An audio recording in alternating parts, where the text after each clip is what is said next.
tanto para los trabajadores, con los representantes de trabajadores del ayuntamiento como de la residencia.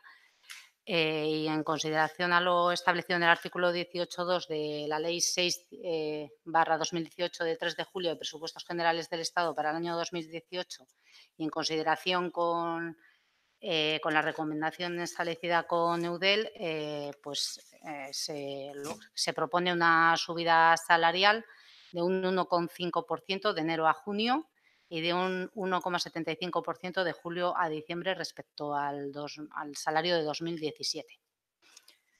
Irene. Bai, arrastion, eskerrik asko.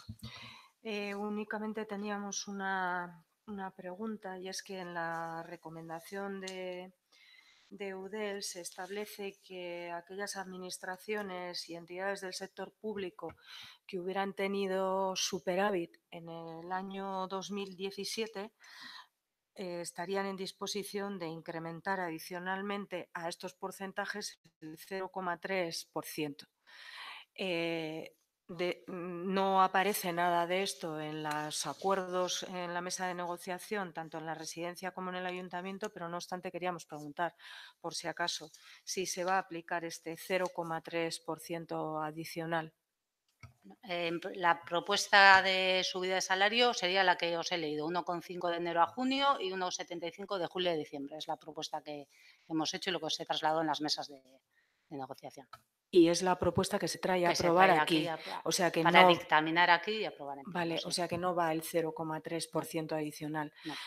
¿Cuál es la razón de que no vaya el 0,3% Bueno, pues adicional? como sabes, estamos en trámites de cambiar la RPT y en principio hemos considerado que con esta subida pues es suficiente para no limitar la subida total de la masa salarial. Vale. Vale, pues bozkatuko dugu. Aldeko botoak. Mila esker. Hirugarren puntua, eskariak eta galderak. Ruegos y preguntas, ez dakit eskaririk daukazuen. Eskerrik asko. Pues bukatutzat ematen dugu.